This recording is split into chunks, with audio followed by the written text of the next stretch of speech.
भगवान श्री कृष्ण की मधुर बाल लीलाएं। यमल अर्जुन उद्धार। भगवान जी का स्तवन करते करते ऐश्वर्य सिंधु में डुबकी लगाते लगाते कुबेर पुत्रों की सारी भ्रांति श्रांति दूर हो गई। उनका चित्त भक्ति रस का रसवादन करने के योग्य बन गया। उनकी सारी वासनाएं सदा के लिए घुल गई। चित्त परिशुद्ध हो गया, निर्मल हो गया और भक्ति सिंधु में डूबने के लिए वे लालायित हो गए। उन्होंने भगवान जी से कहा, महाराज हम तो आपके दास अनुदास हैं। भगवान आप हमें स्वीकार कर लें। ये जो आपके दर्शन हुए हैं वे आपके भक्त नारद की कृपा से हुए हैं। हम तो अपराधी ही अपराधी हैं। हमें कहाँ दर्शन होते आपके। ये आपके भक्त स्वयं पर अनुग्रह कातर होते हैं। भगवान तो अभी तक बोले नहीं, अभी तो दूर ही हैं, बालीला बिहारी हैं। इनके मन में आया कि मानो भगवान पूछ रहे हैं कि क्या चाहते हो। अब ये बड़ी सुंदर चीज है। भगवान जी के प्रेमी भक्त क्या चाहते हैं। वे विपत्ति संपत्ति समृद्धि नहीं करते। वे मुक्ति भुक्ति की समृद्धि नहीं करते। वे जो चाहते हैं वे यही चाहते हैं कि उनका जो कुछ भी है, उनके पास जो साधन है, वे सारा का सारा भगवान जी के साथ संबंधित हो जाए। ये प्रार्थना करने वाले कि महाराज हम तो ये चाहते हैं कि हमारी वाणी निरंतर आपके मंगल में गुणों का गान करती रहे। जीव हमारी एक ही काम आपके मंगल में गुणों का गान करे और हमारे कान श्रवणों कथायाम, ये केवल आपके चरित्रों की कथा श्रवण करने में ही लगे रहें, दूसरी बात नहीं सुने। श्रवणन और कथा नहीं, सुनी हो रसना और ना गे हो। सूरदास जी ने कहा है। और महाराज ये हमारे हाथ भोग पदार्थ का सेवन नहीं करें, ये केवल आपकी सेवा में ही लगे रहें। और सबसे अधिक चंचल हो तो ये मन है। मन सतव पादर योनि, हमारा जो मन है ये केवल आपके चरणों की स्मृति में है। तल्लीन हो जाए इस वृक्ष योनि से में तो आपकी स्मृति रही। अब हम जा रहे हैं देवलोक में, और जिस पाप से हमें मुक्त किया था नारद जी ने, वही सब भोग की चीजें तैयार हैं। हम कहीं फंस न जाए। हमारी वाणी आपके गुण कथा गान में लगी रही, हमारे कान लीला श्रवण में लगे रहे और हमारे हाथ आपकी सेवा में और हमारा मन आपके चरण कमलों में लगा रहे। हे जगन निवास, ये सारा संसार आपका निवास स्थान है, इसलिए हमारा मस्तक सबके सामने झुका रहे। हमारी आंखें विषयों को नहीं देखें। जो आपके शीरभूत संत लोग हैं, आपके भक्त हैं, उन भक्तों को ही हमारी आंखें देखें और जगत को देखने में हमारी आंखें बंद हो जाएं। केवल आपके भक्तों के केवल जो आप ही हो रहे हैं प्रत्यक्ष, उन आपके भक्तों को, उन संतों को हमारी आंखें देखती रहें। हमें यही वरदान चाहिए और कोई वरदान की हमें इच्छा नहीं।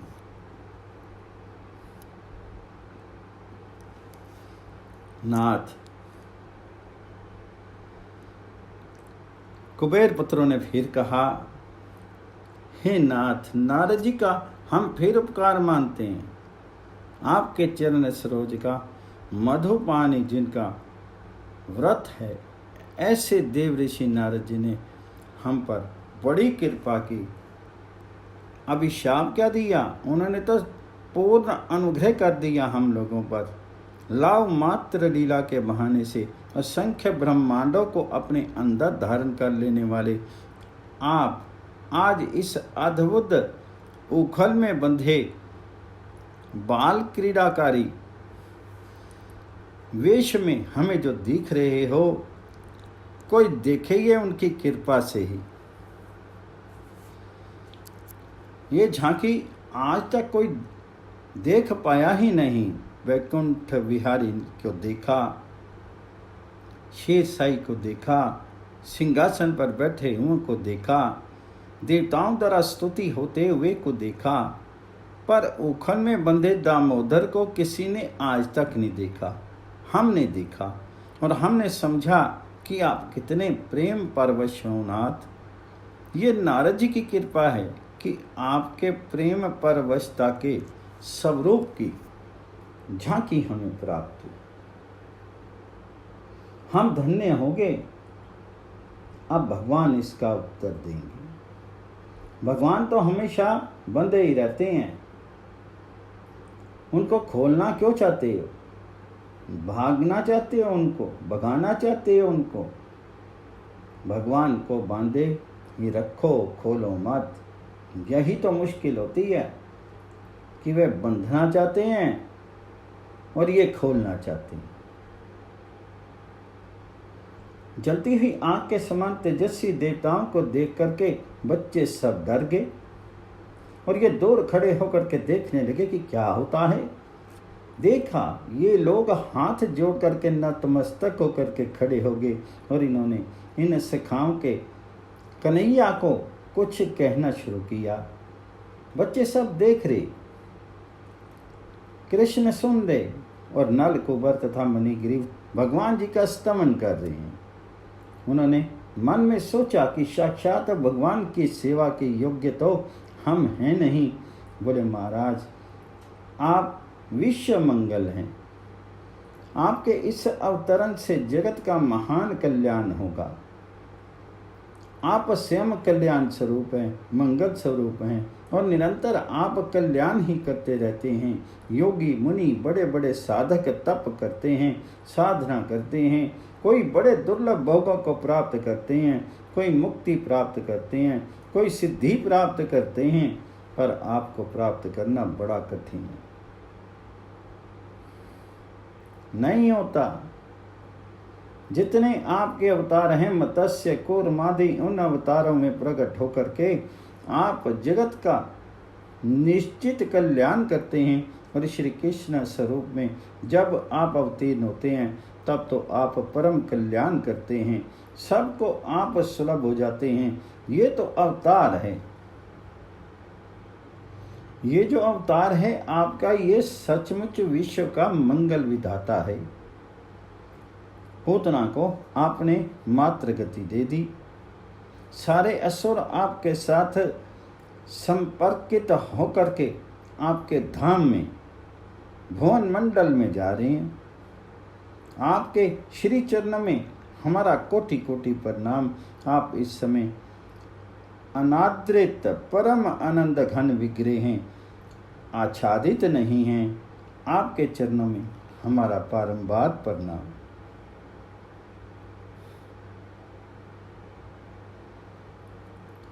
इस प्रकार से कहकर के भक्तों ने यहाँ के रहस्य को देख करके देखा, समझ के देखा तो उन्हें दिखाई दिया कि ये तो गोप बालक खड़े थे। दूर दूर उनकी तरफ दृष्टि गई। ये बहुत जल्दी ही स्तवन को बंद करके यहाँ से भाग जाएंगे। इनके इतनी जल्दी स्तवन करके चले जाने का कारण क्या है? इनकी दृष्टि गई उन बालकों की ओर जो बालक बड़े स्तब्ध से थे, भयभीत से, चकित से चारों ओर खड़े थे। दूर दूर तक उन बालकों की ओर जब इनकी दृष्टि गई, नल कुबर और मणिग्रीव की, जो भगवान जी के खेल में साथी थे, जिनके आनंद करने के लिए और जिनको प्रेम रसवादन कराने और करने के लिए भगवान जी का आविर्भाव है, अर्थात प्रेम रूप भगवान जी का आविर्भाव प्रेमी के लिए ही होता है। जो असुर मारन आदि मर्म संस्थापन आदि लीलाएं हैं। ये तो अनुसांगिक लीलाएं हैं। जब इनकी ओर उनकी दृष्टि गई तो उनके मन में बड़ा भय हुआ कि ये कहीं भक्त अपराध तो नहीं हो रहा है। अरे ये सब इनका खेल बंद हो गया, इनका विनोद बंद हो गया। भगवान जी ने अर्जुन से एक बार कहा था कि यह आदि पुराण का वचन है। भगवान जी ने अर्जुन से कहा, अर्जुन जो केवल भक्त हैं वे असल में मेरे भक्त नहीं हैं। जो मेरे भक्तों का भक्त है वही वास्तव में भक्ततम है, सर्वोत्तम भक्त है। भगवान स्वयं भक्तों की भक्ति करते हैं, भक्तों का ध्यान करते हैं, भक्तों का चरण वंदन करते हैं, भक्तों की चरण राज्य प्राप्त करते हैं। मणिग्रीव और नलगोबर के मन में आया कि हम इनके चरणों में लुट पड़े। इनके चरणों में यदि हम लुट पड़ेंगे तो हम फिर श्री कृष्ण की कृपा सुलभ हो जाएगी। ये देख करके ज्यों ही ये जरा सा आगे बढ़ने लगे तो बच्चे डर गए। देखा ये आंख से जलते हुए तेज पुंज कलेवर हमारी तरफ क्यों आ रहे हैं। जब उनको और भी डरते हुए देखा तो नल कुंवर मणिग्रीव डर गए। उन्होंने सोचा कि इनको दुख देने से श्याम सुंदर कहीं रुष्ट ना हो जाएं। हमने बड़ा अपराध किया। श्री कृष्ण चरणों में प्रणति करने के लिए हमने कृष्ण भक्तों का अपराध किया। अरे ये खेलते थे यहाँ पर और हमने बीच में प्रकट होकर के इनके लीला विनोद में खेल में बाधा डाल दी। उनके मन में आया कि नारद जी ने एक बार कुबेर से कहा था और हम लोग सुन रहे थे। तब उस समय की सुनी हुई अच्छी बातें इनको याद आने लगी। नारद जी ने कहा था कि देखो कुबेर श्री कृष्ण का कोई अपराध करे तो उसका छुटकारा हो सकता है, परंतु श्री कृष्ण के भक्त का कोई अपराध करे तो उसका छुटकारा होना संभव नहीं, क्योंकि श्री कृष्ण की उनके ऊपर अकृपा हो जाती है। हमारी तेज पुंज बड़ी बड़ी देह को देख करके ये गोप बालक डर करके सब एक तरफ खड़े हो गए और ये भयभीत हो रहे हैं। ये हमारा बड़ा अपराध है, इसलिए जल्दी से हम यहाँ से चले जाएं तो अच्छा है, परंतु मन नहीं करता कि चरणों को छोड़कर जाएं। मन करता है कि इनका स्तमन नहीं करते रहें। ये झांकी भीड़ कहीं मिले, ये तो नारद जी की कृपा से ही प्राप्त हुई है। तब उन्होंने मन ही मन उन गोप बालकों को प्रणाम किया और मन ही मन बोले, हे कृष्ण पार्षद सखाओ, हमारा ये अपराध अज्ञान जन्य था। हम आपके रहस्य को समझ नहीं पाते, इसलिए हमने अपराध किया, आपकी बाल लीला में बड़ी बाधा की। अब हम अपने स्थान पर चले जाते हैं। चाहते थे कि आप लोगों के चरणों के दर्शन होते रहें हमको, पर ये तो आपकी लीला में हम विघ्न रूप हो रहे हैं, अतः हम तो यहाँ ठहर सकते नहीं। ना देवा भोइश प्रशंति, देवता भी जिनका स्पर्श नहीं कर सकते। ये तो नारद जी की कृपा से और भगवान श्याम सुंदर जी की इच्छा से इतनी देर हम यहाँ पर खड़े रह पाए। नारद जी अगर वृक्ष रूप होने का शाप ना देते तो ब्रज भूमि में इतने दिनों तक निवास करने का सौभाग्य हमें कैसे प्राप्त होता। इस प्रकार मन में सोच करके क्षमा प्रार्थना कर करके गोप सखाओं को प्रणाम करके और भगवान जी की ओर दोनों ने देखा और बोले।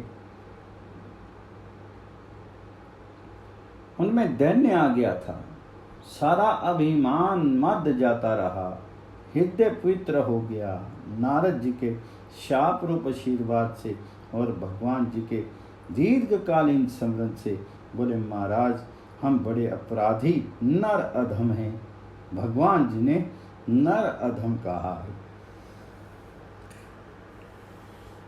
भगवान जी ने कहा, जो आसुरी भाव के आश्रित हैं, जो केवल संसार के भोगों में लिप्त रहने वाले हैं, जो मेरा भजन कभी नहीं करते, वे मूर्ख हैं, मूढ़ हैं और नर अधम हैं। इन्होंने कहा कि महाराज, हम तो नर अधम थे, हम अपना क्या परिचय दें? हमारी तो एक एक क्रिया, एक एक चेष्टा होती थी केवल विषय सेवन के लिए। हमने कभी आपका स्मरण किया ही नहीं, अपितु स्मरण करने वालों को ही बुरा समझा। इसलिए परिचय क्या दें? बस इतना ही परिचय देते हैं कि आपके अंतर पार्षद नारद जी के दास अनुदास हैं, इसलिए हम अधिकारी होंगे। प्रत्यक्ष तो आपके दासत्व का हमें अधिकार ही नहीं, परंतु हम आपके दासों के दास हैं, इसलिए आप हम पर कृपा करें। ये देव ऋषि का अनुग्रह है कि हमको ब्रज भूमि में निवास का सौभाग्य मिला और आपके दर्शन प्राप्त हुए। हम जाना नहीं चाहते, परंतु भगवान आपकी इस परम मधुर बाल क्रीड़ा में हम लोग बाधक हो रहे हैं। ये महान अपराध है, आप कृपा करें। भगवान कुछ बोले नहीं, चुपचाप सुनते रहे। बच्चे सब देख रहे हैं कि क्या बड़बड़ा रहे हैं। बच्चे समझते तो हैं नहीं, ये देव भाषा में बोलते हैं और उसे समझते नहीं ब्रजवासी बालक। नालकुबर मणिग्रीव ने सोचा कि बस अब असली बात जो है वह कह दें। ये गोप गोपी गायें जो शुद्ध देह हैं, भगवान जी के भक्त, इनका अधिकार है मिलने का। हम तो कह देंगे कि महाराज हमें रख लें, सेवा अधिकार दे दें। ये तो छोटे मुंह बड़ी बात है, ये होने का नहीं है। इसके तो हम योग्य ही नहीं हैं। ये सेवा अधिकार तो किन्हीं किन्हीं को प्राप्त होता है, जो बड़े बड़े भाग्यशाली होते हैं, जिनके चरणों की धूलि की चाह ब्रह्मा जी करते हैं। इस प्रकार के जो महान जन हैं, वे चरण सेवा के अधिकारी हैं। ब्रह्मा जी ने कहा कि हम इस ब्रज में आकर के कुछ भी बना दिए जाएं, गोपी के घर पैदा हो जाएं और किसी तरह से यहाँ की चरण धूलि मिले। वृक्ष लता पता उद्धव ने बनना चाहा। इन्होंने चाहा कि श्री कृष्ण की सेवा करने के योग्य तो हमारा अधिकार नहीं है, हम यहाँ रह ही नहीं सकते हैं, हमारी बहिर्मुखता का नाश ही हो जाए। यह प्रार्थना सबको करनी चाहिए। ये जो श्लोक है, ये हम सभी के लिए आदर्श कल्प है कि हमारे पास ये इंद्रियां मुख्य हैं, जीभ, कान, हाथ, पैर, सिर और मन। ये अगर भगवान जी में ठीक लग जाएं तो सारा काम हो जाए, पर ये बिल्कुल उल्टे लगे हुए हैं। ये सबके समझने की बड़ी सुंदर वस्तु है, साधन की वस्तु है। हम लोग बहुत अधिक बोलते हैं और जो ज़्यादा बोलना चाहते जानते हैं, वे अपने को बहुत अधिक बुद्धिमान मानते हैं। बिना पूछे ही बोल उठते हैं, सलाह देने लगते हैं, सम्मति देते हैं, उपदेश करते हैं, दूसरों को डांटते हैं, दोष बताते हैं, निंदा करते हैं, मिथ्या भाषण करते हैं और विषय की चर्चा करते हैं। ये सब वाणी के बड़े दोष हैं। वाणी का जीव का सर्वोत्तम सदुपयोग है गुण अनुकथन। भगवान जी के लीला गुण के कथन में ही वाणी लगी रहे, दूसरी बात कहे नहीं। घर की जरूरी बात कहनी पड़े तो कहे। भाई घर में रहते हैं, गृहस्थ हैं, बोले बिना काम नहीं चलता, मौन होकर के कैसे रहें? इससे बहुत कुछ बहाना होता है। एक मन में उल्लास पैदा होती है, बोलने की इच्छा, और संध्या करते करते, पाठ करते करते आदमी बीच में बोल उठता है, रह नहीं जाता। क्यों ऐसा होता है? इसलिए कि वाणी उनके संयम में नहीं। वाणी जगत चर्चा में मधुरता का बोध करती है, पर चर्चा तो कभी करे ही नहीं। दूसरे की निंदा स्तुति तो कभी करे ही नहीं। किसी के दोष का वर्णन करे ही नहीं, अपनी तारीफ करे ही नहीं, और पर चर्चा तो विष है।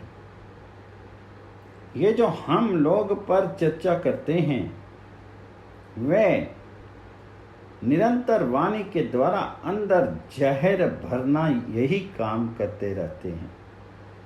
दूसरों के दोषों का चिंतन करना और जगत के विषयों का चिंतन करना और कहना तथा मन में भरते चले जाना। हमें जो वाणी मिली है वह इसलिए नहीं मिली है कि हम इस वाणी का दुरुपयोग करें, पर चर्चा करें, पर निंदा करें, विषय चर्चा करें, भोगों की बात करें और झूठ बोलें। वाणी मिली है भगवत चर्चा के लिए, भगवत सेवा के लिए, और ये सबके पास है तथा इससे सब काम लेते हैं। इसलिए वाणी की बात पहले पहले कही। जीव से यदि अनर्गल चर्चा बंद हो जाए तो अनर्गल चर्चा करने वाले लोग उनके पास आना बंद कर देंगे। बोलेंगे कि ये तो मनोस आदमी है, सुनता नहीं है और कुछ कहता ही नहीं है, मौन रहता है, इसके पास जा कर के क्या सुनाना।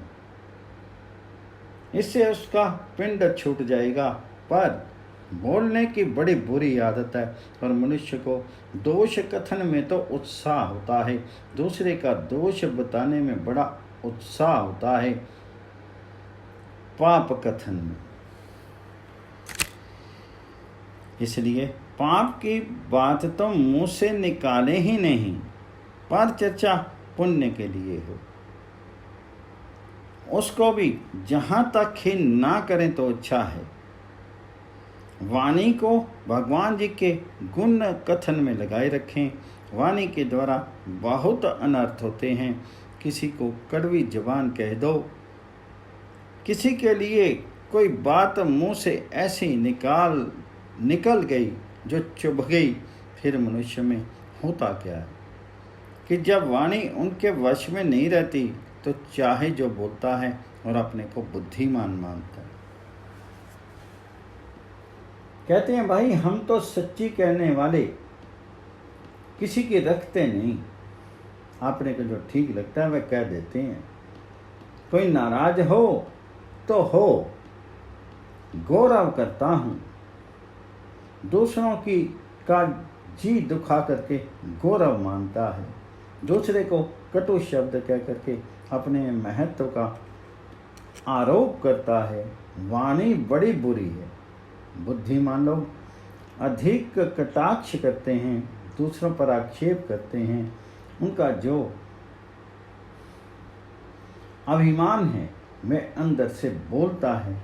मद होता है ना, पांडवों का राजसू यज्ञ हुआ, उस यज्ञ में मैं दानव था, एक बड़ा भारी वैज्ञानिक। उसने सभा मंडप बनवाया और उसका आंगन ऐसा बनवाया कि जहाँ जल था वहाँ जमीन दिखती थी, जहाँ जमीन थी वहाँ जल दिखता। इस रहस्य का पता सबको नहीं था, लोगों से कह भी दिया गया था, पर दुर्योधन आदि को नहीं बताया गया था। दुर्योधन आए और उनको दिखा जल, और जहाँ जल था वहाँ दिखी जमीन।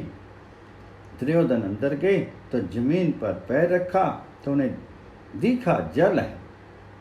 इन्होंने अपने कपड़े ऊंचे कर लिए कि भीग ना जाए। तो जरा हंसी आ गई द्रौपदी को और भीमसेन को। थोड़ा सा और आगे बढ़ा, बेचारा था तो जल पर दिखी जमीन, तो जल से डूब गया, उसके तमाम कपड़े भीग गए। भीमसेन को जोर से हंसी आ गई। द्रौपदी भी हंसी और भीमसेन ने कह दिया कि आखिर है तो अंधे का बेटा ना। बात चुभ गई। उसके हृदय में तीर लग गया। उसके मन में वैर तो था ही, वह वैर बद्धमूल हो गया। उसने निश्चय कर लिया कि या तो पांडव ही रहेंगे या हम ही रहेंगे। धर्मराज ने कहा, चुप रहो, अब मत बोलो। पर जबान गई सो निकल गए। आजकल लोग वापस लेते हैं, कहते हैं कि हम अपने शब्द को वापस करते हैं, पर वापस होता नहीं है। जो निकल गया सो निकल गया। तीर सा लग गया, चुभ गया। जिसको भगवान जी के गुणगान में अवकाश मिले तब वह दूसरी बात करे। हरिदास जी के पास एक वैश्या गई। वे बड़े जोर जोर से 3 लाख भगवान नाम कीर्तन करते थे। रात भर कीर्तन करते रहे। सवेरे उठे तब बोले, भैया हम तुमसे बात नहीं कर सके, हमें फुर्सत ही नहीं मिल सकी। जबान को भगवान जी के नाम में और गुण में इतना लगाए रखें कि उसको दूसरी बात के लिए अवकाश ही नहीं मिले। बोलना है तो केवल काम की बात, जिसके बोले बिना ना चलता हो, उतनी सी बात संक्षेप में कह दे, बढ़ा करके व्याख्या करके नहीं। और निरंतर वाणी को भगवत गुण गान में लगाए रखें। जो सबसे प्यारी चीज़ हम लोगों को लगती है सुनने में, वह है पर चर्चा, दूसरों की बात। बड़े चाव से लोग आकर के इकट्ठे हो जाते हैं। क्या बात कही, क्या गहना दिया, कितना कपड़ा था, इन सब का कोई मतलब ही नहीं है। इससे बचना चाहिए। मैं तो ऐसा करता हूँ कि जब कहीं ब्याह आदि में जाता हूँ तो पूछते हैं कि कपड़ा कैसा है, तो कह देता हूँ बहुत ठीक। तब देखता भी नहीं, परंतु हाँ बहुत ठीक है। उससे मन क्यों रमाएं, क्यों जगत के जंजालों को मन में भरें, कूड़े करकट को मन में क्यों रखें। मनुष्य बहुत बोलता है, व्यर्थ बोलता है, अनर्थ बोलता है। व्यर्थ और अनर्थ हम ना बोले। वाणी से व्यर्थ शब्द एक भी ना निकले और अनर्थ तो निकले ही नहीं। पर चर्चा, पर निंदा, पर अपवाद, मिथ्या भाषण, पर दोष कथन, समहिमा कथन, ये सब के सब वाणी के दोष हैं। वाणी को, जबान को भगवान जी के गुण कथन में, नाम कीर्तन में लगावें, उससे अवकाश नहीं मिले। बोले दूसरे मूर्ख बताएंगे, नरकों में जाना पड़ेगा ना। अरे मूर्ख बता दिया और दुख नहीं हुआ तो क्या हर्ज है। पर जो बड़े बुद्धिमान बन करके पर निंदा करते, दूसरों के लिए बुरी बात कहते, पाप चर्चा करते, इन लोगों का हृदय भर जाता है पाप संस्कारों से, जिनका फल होता है पाप में प्रवृत्ति और उसका फल होता है नरक भोग। ये बुद्धिमानी किस काम की। इसलिए कान पर चर्चा सुनने के लिए बड़े समुत्सुक रहते हैं। दूसरों की बात होने लगे और उसमें यदि निंदा की बात होने लगे तो कुछ विशेष रस आता है। दूसरों के दोष की बात सुनने में रस आता है, भोगों की बात सुनने में रस आता है, विषय चर्चा सुनने में रस आता है। ये हमारा दोष है।